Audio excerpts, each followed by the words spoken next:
Hello and welcome to this special edition of Revelation TV Presents as we remember the 100th anniversary of the Royal Air Force and those brave young men and women who sacrificed their lives for our freedom, and this programme's in dedication to them.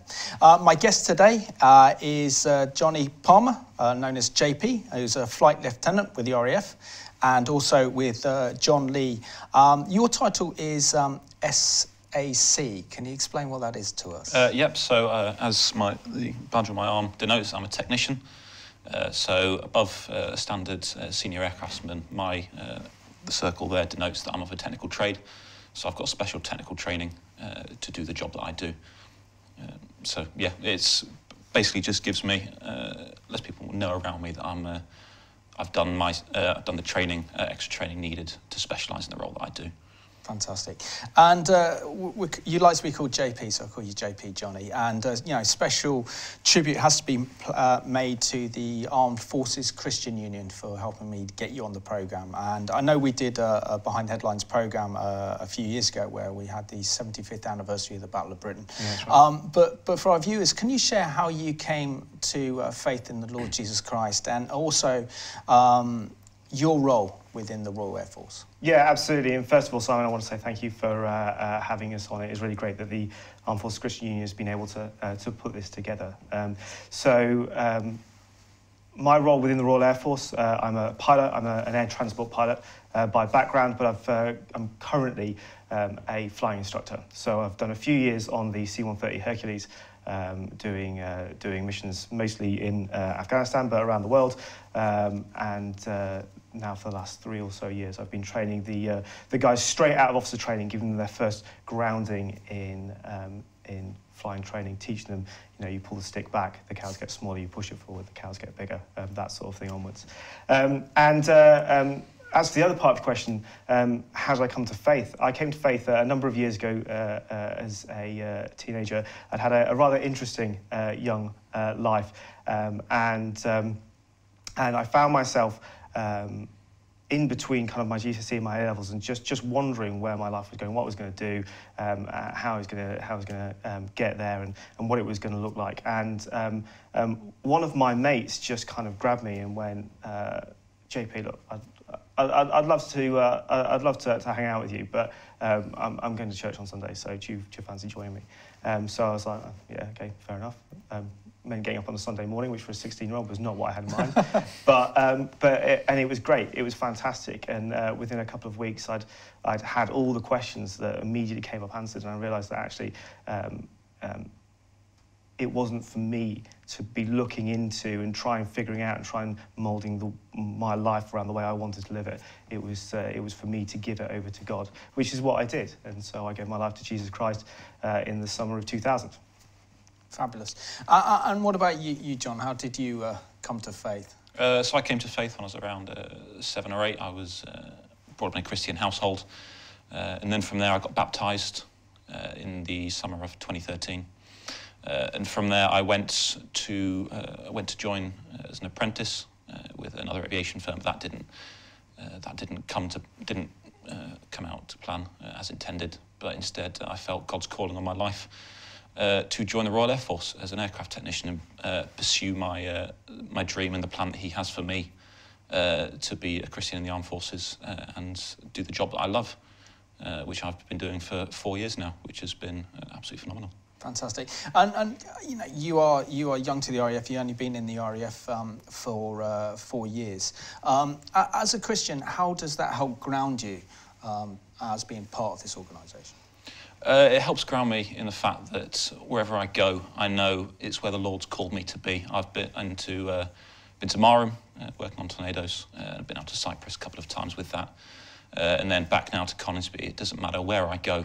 I know that it's the Lord's called me to be there, and to be a beacon of light in that workplace. So wherever I go, it's not an issue. I know it's where the Lord's called me to be. Fantastic.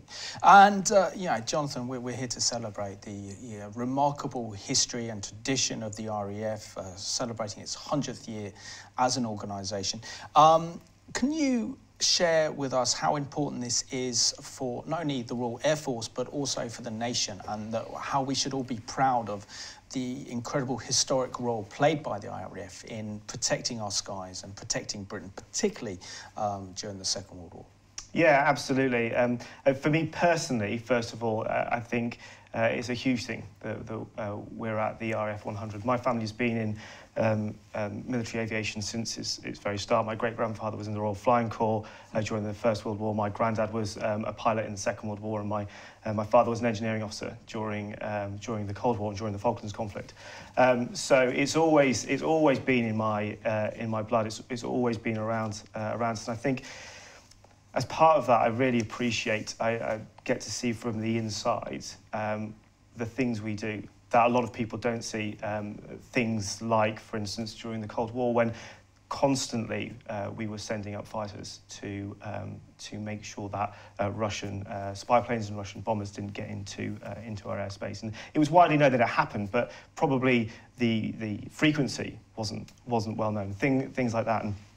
And the obvious one, as you pointed out, is the Second World War, where arguably the Air Force single-handedly held off a German invasion. It made it impossible for them to be able to take the country.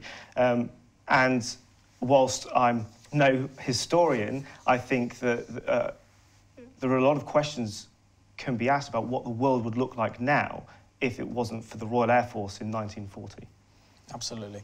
And John, how do you feel about being part of this, proud organisation that has protected this nation now for over 100 years? It's fantastic looking at how far we've come from back in the days of the Royal Flying Corps with Sopwith Camels and all those wooden biplanes now to the present day where we have advanced fighters and surveillance aircraft and transport aircraft as well. It's been absolutely phenomenal just to see how far we've come and how we're continuing to serve and protect this nation overseas and in the UK, obviously with the QRA that we have at Coningsby and Lossiemouth. JP, can you tell us how the RAF was formed and the history behind this great organisation? Yeah, absolutely. So towards the end of the First World War, up until that point, air power had been solely used as a means of supporting the army on the ground. For instance, using artillery spotting and also to support operations to support the Navy. We did have a limited QRA, as John said, quick reaction alert in the UK, but that wasn't really needed. But there was a recognition that air power was really beginning to come of age, and so there was a realisation we needed an independent air force which could look beyond the tactical requirements of the Army or the Navy and to the strategic applications of air power. What we could do with the speed, the reach and the ubiquity that air power offers us. And that's why it came about. That's why the heads of state decided that we needed a separate organisation. And the Royal Air Force was formed out of the Royal Flying Corps, which we've already mentioned a couple of times, which was the Army aviation side of things, and the Royal Naval Air Service, which was the naval side of the house. John, you really are a technical guy here. So what would it have been like for those pilots during the First World War that flew the likes of the Sopwith Camel to actually fly in those planes? And what would the ground crew been like to actually maintain the engines of those early planes 100 years ago during the First World War? Well, during the First World War, flying would have been pretty primitive, as you can imagine, like the old flying hat and goggles. Very cold compared to what we have nowadays. As far as the maintaining side of things goes, it was very new to have that sort of engine put into a flying machine. Obviously, flying only recently came about in the past 30 odd years or so, and the advancements that happened in the First World War with regards to developing bomber aircraft, fighter aircraft, and learning about what made the best fighting machine was incredible, and maintaining it, again, it was very primitive back in the days, but for what it was at the time, it was a marvel of engineering. And JP, you know, the pilots during the First World War, whether they were British, French or German, were described as the knights of the sky, and the morality and the ethics that went with it developed into the Second World War. And we saw that with the way that the RAF conducted themselves, and also in the way many members of the Luftwaffe also conducted themselves as well. What is it about the morality of the RAF and pilots that they consider themselves, particularly those in the First World War, that describe themselves as the knights of the sky? Yeah, I think going back again to the First World War, at the time there was no formal flying training system, so you had to be able to afford to pay for your own flying training in order to get into it. So particularly in the First World War, it was very much a gentleman's sport, which we sorted out a formal flying training system by the Second World War. And so you did very much have this kind of chivalric take on how the war should be fought. And I think that's just stayed with us. It's just developed into the modern equipment that I fly and that John maintains. Excellent. So let's have a look now at what it would have been like to actually fly one of those First World War aircraft during the First World War.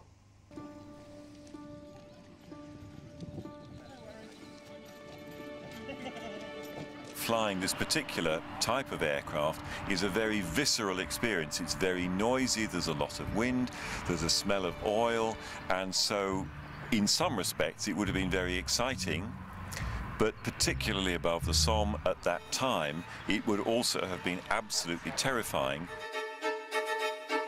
Contact.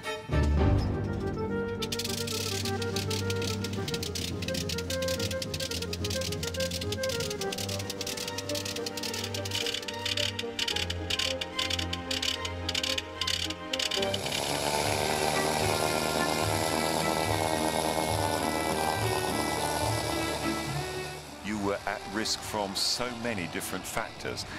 Clearly what people know about is air-to-air combat, and that obviously was very risky, but the aircraft themselves were relatively unreliable, the engines were unreliable, it was very easy to get lost, you had very little in the way of weather forecasting.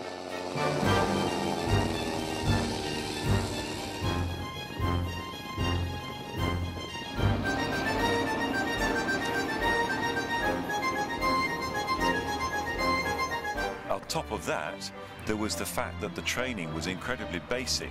So the flying that when you went to war, you had really very little idea about the details of controlling an aircraft like this.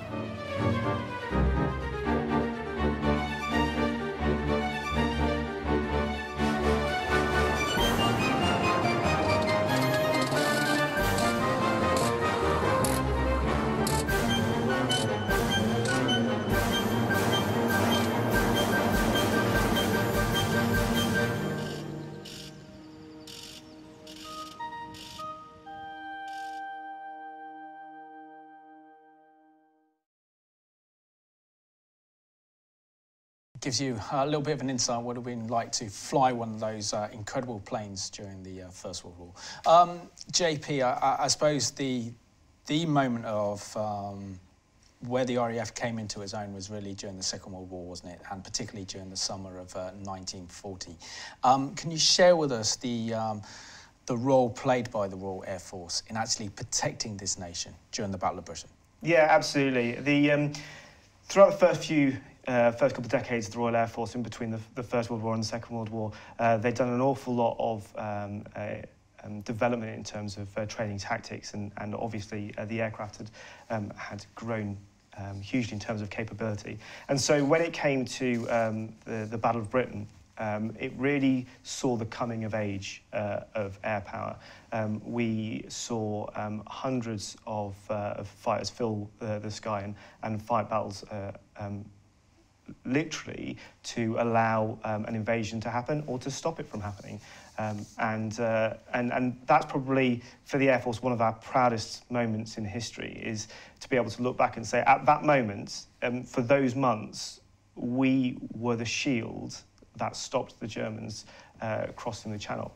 And clearly that's a major part of what we do. Now, carrying on into the rest of the Second World War, there was, we showed a large number of other facets of air power in terms of the strategic bombing campaign, which saw the German output in industry reduced significantly, which again allowed us to get a better footing, allowed us to destroy airfields, which then obviously hindered the Germans to be able to counterattack us. And then in terms of tactical air support for the army once we'd landed after D-Day. So in World War II, you really saw the Royal Air Force getting hold of all the roles that we've carried on to this day, and really finding their feet in them and really getting very good at them. Yeah. And John, as we remember the Second World War, the obvious iconic image of World War II and the defence of this nation was the Spitfire. We also have to pay tribute to the Hurricane as well, but it was really the Spitfire that really played a major role in defending these skies during the summer of 1940. How did the Spitfire have an edge over its German counterpart, which was the Messerschmitt 109? So a lot of the dogfights during World War II were turning dogfights, so you met the enemy, and from there you would engage in the classic dogfight that we've seen in many films over the years. Spitfire had the clear advantage over the enemy because we had a faster turn rate. Obviously the 109s had a faster speed, but when you're going in close proximity, turning is what really counts, and that gave us the edge to really push hard back against the German forces coming against us, and to defend Britain's skies successfully. Without those aircraft, I don't think we would be in the situation that we are today. Now let's go to this incredible rare footage of the icon of the Second World War that came to our rescue during our darkest hour, and that was the Spitfire.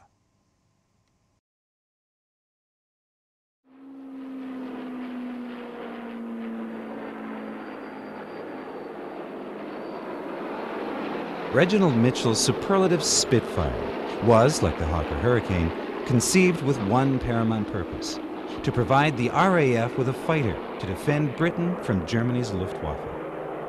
From the beginning of World War II in 1939, through the Battle of Britain and onward to the end of the war, the Spitfire gave exemplary service to the RAF and other Commonwealth squadrons. When production ceased in 1948, over 20,000 Spitfires had been built.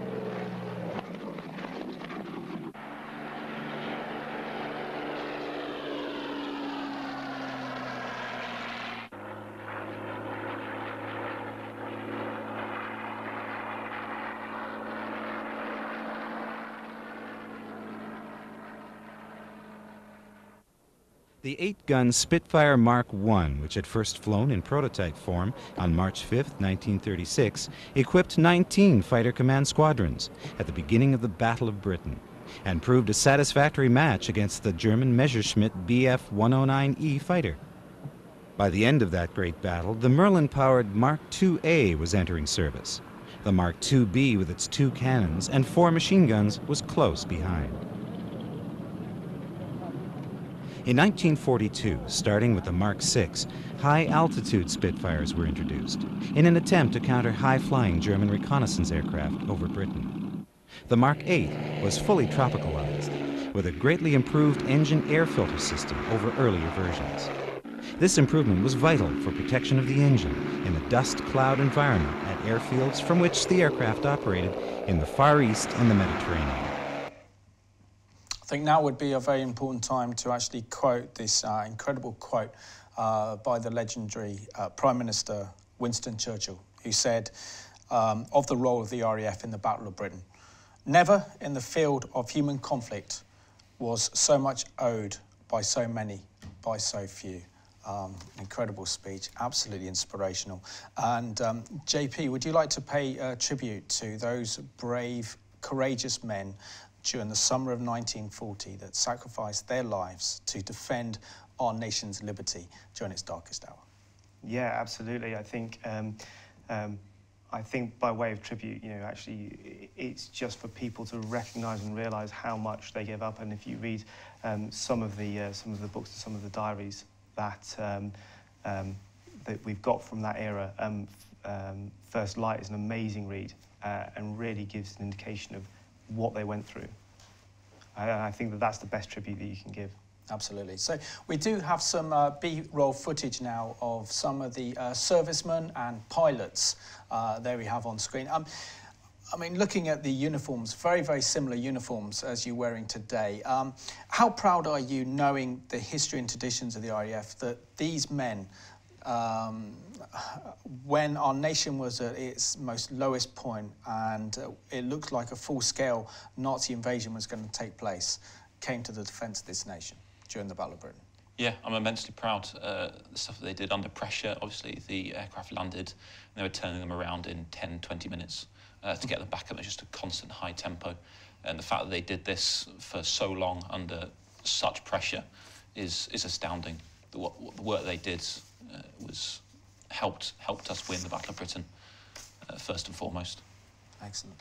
And also, how much do you think faith would have played a huge part for many of those pilots and the role of the chaplains during World War II?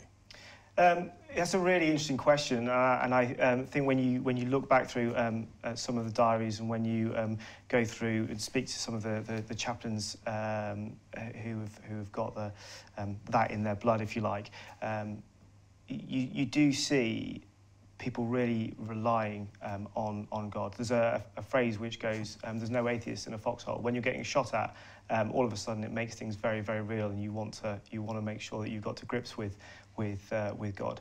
And I think at the time the chaplains played a critical dual role of both being the spiritual and moral support to the guys who were going up and doing and seeing some difficult things on a day-to-day basis, and being there to make sure that the Air Force itself was doing the right thing, fighting the war the right way, which is something that, from my own personal experience and from, all of the history books, I'm absolutely confident that we did. And I think the chaplains played a huge role in that.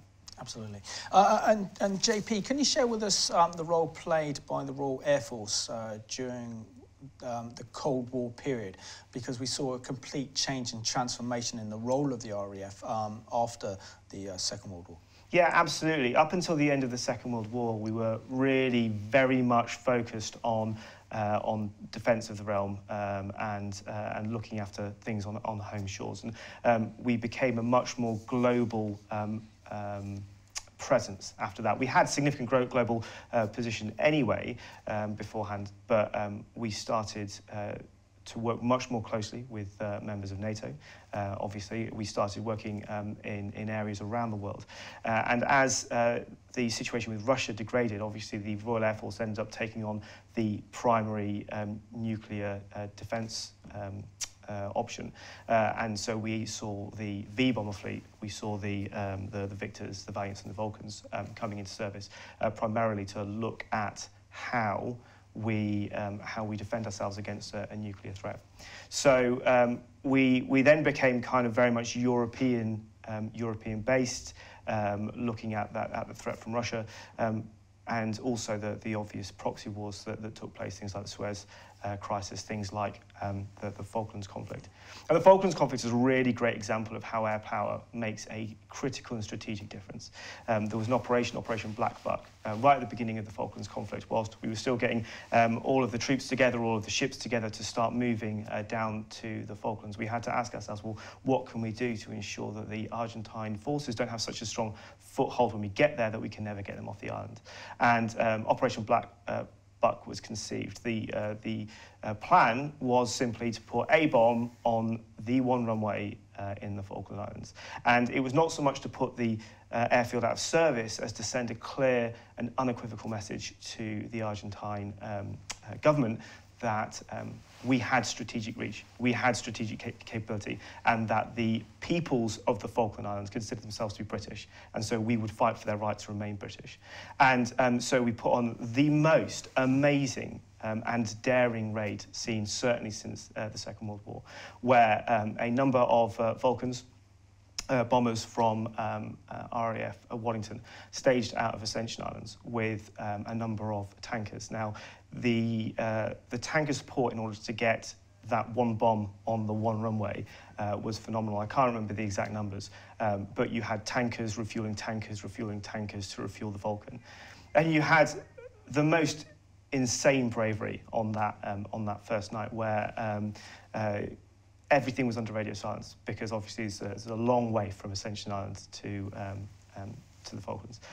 Absolute radio silence, and one of the tankers broke down. The only way they could get the Vulcan there and back was for one of the tankers to give up its own fuel to get back. So it gave up its own fuel and it started heading back without enough fuel to get back to Ascension Island. They waited and waited and waited until the code word came out that the bomb had been dropped. And then as soon as they had, they got on the radio and said, "We're not going to make it back. We need some support." And they managed to launch a quick reaction tanker to get them up, and everyone got home safely.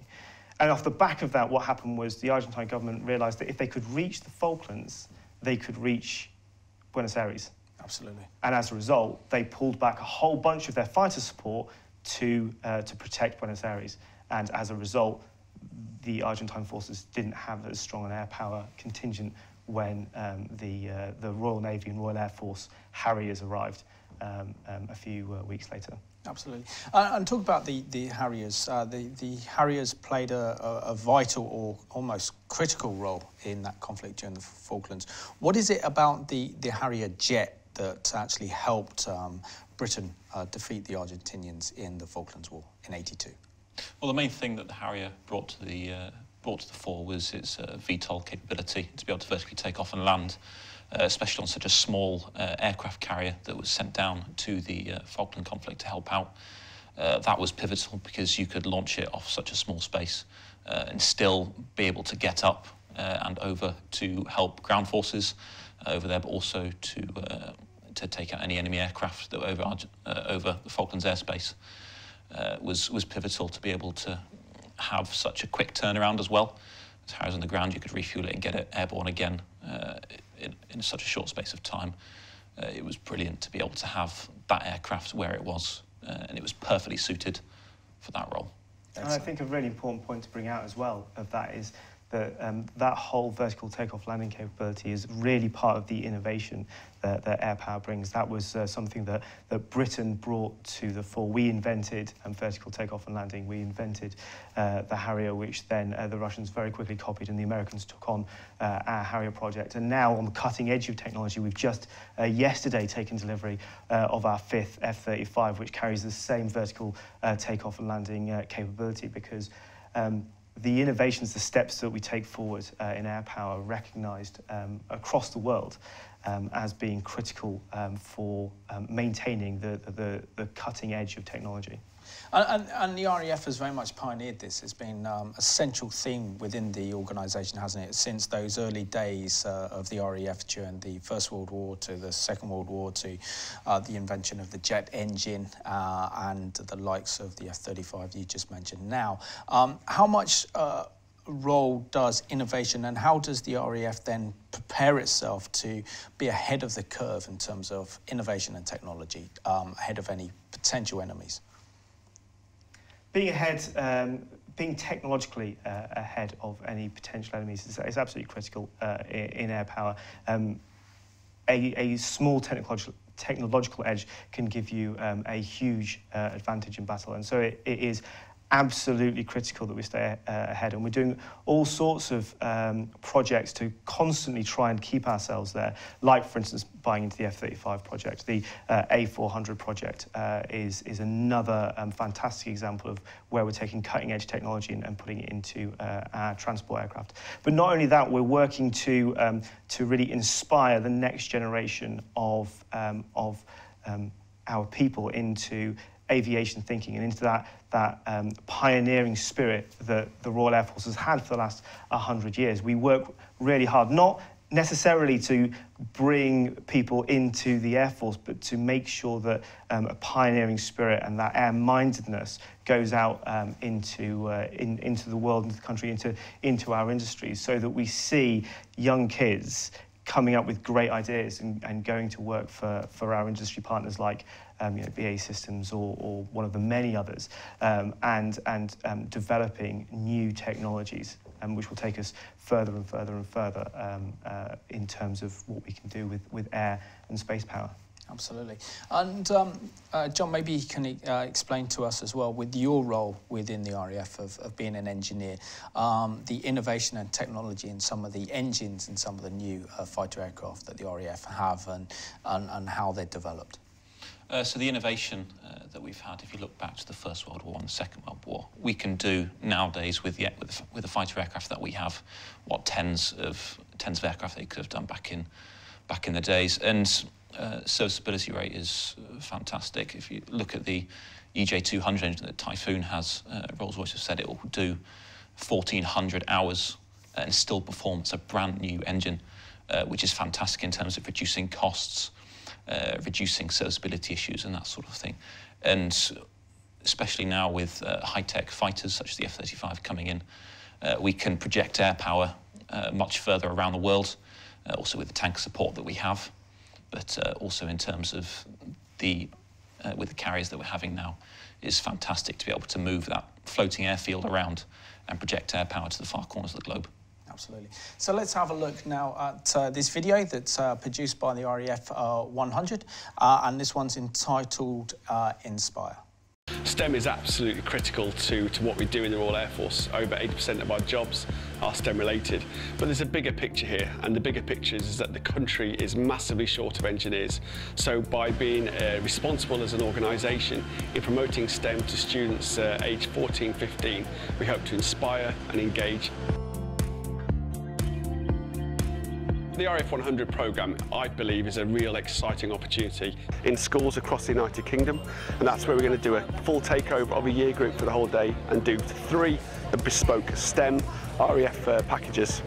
In addition, we're going to be doing 3 RAF 100 STEM residentials, 1 here at RAF Wittering, 1 at RAF Cranwell and 1 at RAF Cosford, and that will be for 100 students at each residential.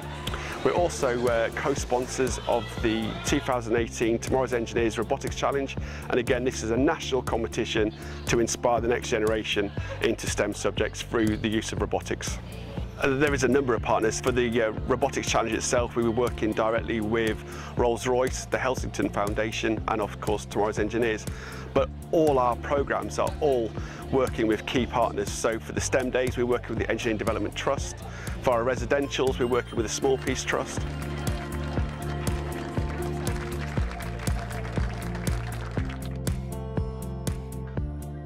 JP, I think before we talk about what the RAF is doing to inspire the next generation to be part of this proud and traditional organisation that you are part of, we should really focus pretty much on the post-Cold War period. You said that you served in operations in Iraq and also in Afghanistan. Of course, then we also saw major conflicts against Islamic fundamentalists, whether they were the Taliban or whether there were other different elements within the Middle East, and certainly Saddam Hussein's regime as well. So can you describe for us how the RAF adapted to the post-Cold War period? Yeah, absolutely. So there was another major shift between the post-Cold War period into the New World Order that we faced for the last couple of decades. And throughout that period, the Air Force has very much been on hand to support international operations around the globe in order to project air power and put it where it's needed in order to make a difference in situations that need support. Now, obviously, as you mentioned, we had both conflicts in Iraq, and I spent a substantial amount of my career in Afghanistan. And whilst they were very localized, very tactical type uses for air power. I myself, over the years that I was there, saw a huge difference from when we arrived in Afghanistan to when we left. You know, the amount of paved road, for instance, which allowed trade around Afghanistan was fantastic. It was almost unbelievable. Things like the Kajaki Dam that we set up in order to allow power to areas that previously had none, really operating as a force for good in order to assist these places that need it. But also, I think that we took on a much larger humanitarian role. And I think we've seen over the past 20 years or so some significant humanitarian efforts. Obviously, they're all grounded in things we've done before. No one can doubt the Air Force's part in the Berlin airlift, which was our first major humanitarian effort, and it was something that my squadron, 30 Squadron, has been involved in for throughout the whole of the Berlin airlift. But whenever there is a situation, the RAF is on call, particularly your support helicopters, the Chinooks, and the major air transport fleets, the C-17, the C-130, and now the A-400, all ready to take aid to where it's needed, whether that's food and water or clothing or shelter, whatever's required. And we see that all the time. We saw it in the hurricane season last year, where again my old squadron, 30 Squadron, were based out there and taking aid on a daily basis to where it was needed, or Haiti back in 2010. But also much closer to home. If you remember the floods about 3 years ago, we used our strategic mapping assets, or strategic kind of intelligence assets, to map the flooding of the UK, so that down in the decision makers down in London could make the right decisions on where to put the right flood defences at the right time. And on top of that, all of our support helicopter assets were flying night and day in order to get people out of the worst hit areas and be able to get aid in to support those people who had been made homeless or had no food or shelter. Yeah. John, can you share with us some of the logistical challenges involved in a military conflict with the RAF in the likes of Afghanistan and in Iraq as well, to have all that equipment stationed in Afghanistan to confront the Taliban? Well, the biggest logistical challenge that we have is to move all our assets, all the engineering infrastructure and all the other things surrounding that, moving that into the theatre of conflict is very key. It needs quite a lot of planning to do, but we have the people and the aircraft behind that to move over. If you have a look at Camp Bastion, that was a huge area that's the size of Reading, and the logistical support needed to move that over was phenomenal. The RAF stepped up to that challenge, and in doing so, we managed to provide not only humanitarian support, but also support to our troops on the ground. To make that campaign a success and to improve the infrastructure and the well-being of the local population. Excellent. And JP, how does the RAF deal with the new threat and the new enemy we face, who use asymmetrical warfare against us and actually fire from civilian targets? So it's a very difficult situation to be in, and it was probably the biggest headache of the Iraq and Afghanistan conflicts, was how to deal with this situation.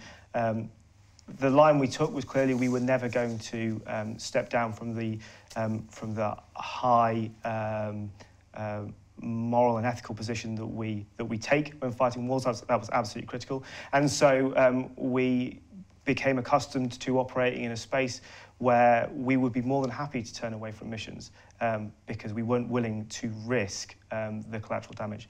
On top of this, we never get an aircraft airborne without having first had significant intelligence put into the target, and we have a trade of people called targeteers who spend hours poring over data sets for individual targets to make sure that it is legal, it's ethical, and that it has a significant enough impact on the war effort and the overall strategic aims and operational aims to warrant an attack in the first place. I think that's what happened over the course of the Iraq and Afghanistan conflicts. Very, very often, crews would get into an area and then they would turn away because, as you said, sometimes we found that the insurgent we were fighting was firing from a hospital complex or a school, and we weren't really willing to take that risk. Excellent. John, we're talking about now the incredible role played by the RAF in humanitarian efforts. How has the role of humanitarian needs, whether it's earthquakes, or whether it's flooding or tsunamis, and how has the RAF met that challenge on a global level? Well, the RAF is always ready to respond to any crisis around the world, whether it's delivering humanitarian aid, such as medical supplies, clothing, or like in the UK itself, with regards to flood defences and that sort of thing. We're always ready. We've got the infrastructure there and the supplies ready to go, especially with our transport aircraft to reach around the world within hours, days of the crisis happening, to support the people there and to show that the UK is willing and ready to provide help to those that need it most. Excellent. And, I mean, the incredible humanitarian effort. I remember talking to you a couple of days ago whilst preparing for this programme, and you shared with me the role played by the RAF during the 1980s, particularly during those awful famines that we saw in Ethiopia. Describe how the RAF then really contributed to providing the transport necessary to provide all that vital aid to Ethiopia. Yeah, absolutely. So it's one of many similar situations that the Air Force has found itself supporting. But in essence, what happened was as those famines grew worse and as they became significant national level famines, the world stood up and said we need to do something about it. We immediately started getting aid piped down to our hubs in the area. For instance, Akrotiri in Cyprus, we very often operate out of there for things that need doing in Africa.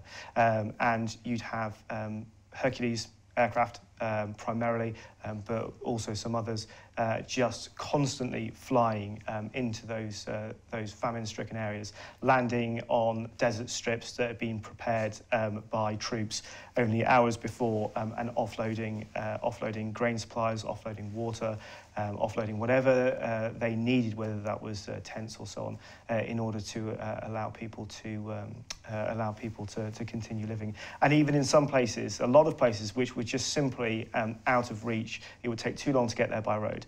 There was nowhere that they could possibly have landed, even on a dirt strip. You found those crews flying down, sometimes at ultra-low level, so 20 to 50 feet, and dropping aid out of the back of the Hercules to waiting civilians, people there who are dying of hunger and thirst. Now, I obviously wasn't part of those operations, but I have had the honour and privilege of speaking to some of my former squadron members who were, and when you hear about those stories, it's just incredible, some of the things they did and the lives that they changed as a result of just doing their job. And I think for me, that's one of the things which really makes me get up in the morning and go to work every day, is the fact that one day I will change somebody's life for the better because of what I do for a job. Fabulous. It's just fabulous to hear this, which is, and we need to hear more of this. I think it's so important. JP, as a pilot, what is it like to fly one of those big Hercules aircraft, and what it is like to be a pilot? Because you're considered the creme of the creme, aren't you, being a pilot in the RAF? Well, I wouldn't quite go as far as say creme de la creme, but I love it. I mean, you would be very hard pressed to find a pilot who said that he didn't love it. On your worst day at work, it's fantastic. And there are times, especially recently, where it's a standard British day. It's raining, it's drizzly, you can't see very far, it's misty, and you punch through a layer of cloud and you just see the sun reflect off this glorious white sheet. And those moments, I just find myself just taking half a second and going, thank you, God. This is beautiful. And it's an amusing thing, but me and my wife have, she hates the smell of my flying, so I come back every day and I smell of oil, and you've got kind of hanger smells on you, and I love it. The smell of aviation fuel in your nostrils is just something that brings you alive. And it sounds ridiculous, but it's so true. Especially my job at the moment, having the opportunity to take guys who've never flown before, ever. Some of them not even on holiday in airlines, and you take them from a point where they've never been in an aircraft to the point where at the end of the course they're flying low level, they're flying formation, they're doing what we call IP to grid runs, so going from a large known point to identify an individual building or vehicle. And to be able to do that, take somebody from that place to that place, it's just, it's so rewarding, and it is so fulfilling. And we see that a lot. We see a lot of people wanting that, and John himself is currently in the process of going for a flying scholarship through the RAF, which is something that we do, which is, I think, fantastic, that we enable our juniors, especially the technicians, to really get a feel for what it is to be a pilot. And hopefully you'll find out this month, won't you? Yes. Yeah, do you want to share with us the scholarship, so you can actually join the likes of JP in the air flying over our skies? Well, the scholarship that I have is what I've been applied for is specific to the aircraft technical trade. So it's designed for grounds tradespeople, so aircraft technicians such as myself, to do otherwise in the course of their duties, to fly. And the Phillips Sassoon Flying Award is one of these things that enables me to get my light aircraft pilot's licence, and to really just experience what the joy of flying is, and to do that courtesy of the Royal Air Force, and also Sir Philip Sassoon and his sister, who helped set up the award, is phenomenal to be able to just to give us the opportunity to experience what it's like to kind of punch through that layer of cloud, as JP said, and just see the beautiful white sheet below. Absolutely. JP, we're now celebrating the RAF 100, which is part of the RAF's campaign to bring awareness of the incredible work that you all do, not only in defending our nation, but also in terms of helping a humanitarian effort, and also then inspiring the next generation in terms of innovation and technology. Can you tell us what RAF 100 is?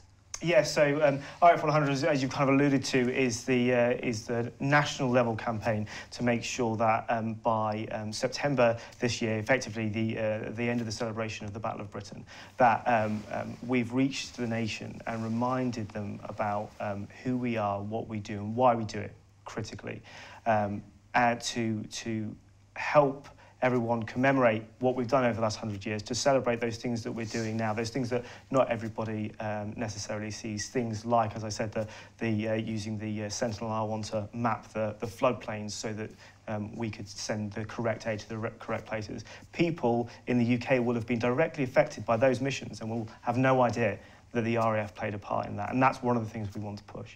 But also, critically, we want to inspire, should I say, the next generation. As I said earlier, not necessarily to join the Air Force, but to be inspirational. We want to inspire them to look to the skies and look to more. Whether that's in a SpaceX kind of way, thinking, how far can we go? In our lifetimes, how far can we go? Or whether that's in the next innovation in science and technology, in terms of aviation and air power, or maybe joining the Air Force, being a pilot, being an air trafficker, being an engineer. So that's what it's all about. And I think that one of the things we're doing, particularly to inspire the next generation, is we're doing lots of STEM work, which we saw in the video earlier on. So we're getting into schools, and we're speaking to people about science, technology, engineering and mathematics, and helping young people to realise the difference that they could make if they get involved in a STEM type subject, if they go and take STEM type apprenticeships. And the RAF gives out loads of apprenticeships every year. In fact, we're nationally recognised and award-winning for our apprenticeships. Or whether they go into engineering or mathematics in a more academic field. that's what we're looking to do. JP, can you really tell us how our viewers can get behind Christians who are serving in our armed forces, and particularly support the wonderful work being carried out by Armed Forces Christian Union? Yeah, absolutely, Simon. So there are a large number of military Christian organisations. The Armed Forces Christian Union is just one of them, but we work really hard to try and tie it all together. I'd really encourage your viewers, if they want to get involved in supporting Christians within the armed forces, to know how they can pray for us, to know what they can be doing maybe in their local churches. And I really encourage them to go to the Armed Forces Christian Union website, which is on the screen now, and have a look at that. Get in contact with us. We'd love to hear, love to give you some prayer points, and love to let them know how they can get involved. I just want to thank you, JP and John, for being my guests on this special programme. It's dedicated to the 100th anniversary of the RAF. And personally, I want to say that, you know, you both are heroes, and, you know, what you do for our nation is just incredible. And to be part of that tradition, to be part of that history, is absolutely fabulous. So, you know, for you and the rest of the RAF, well done for reaching 100th anniversary of the Royal Air Force. Thank you very much, Simon. Thank you. Pleasure. And thank you very much for watching this very special programme, which is dedicated to the Royal Air Force and its wonderful and remarkable 100-year history. And we're just going to finish on the role that the RAF played in defending this nation during her darkest hour back in the summer of 1940.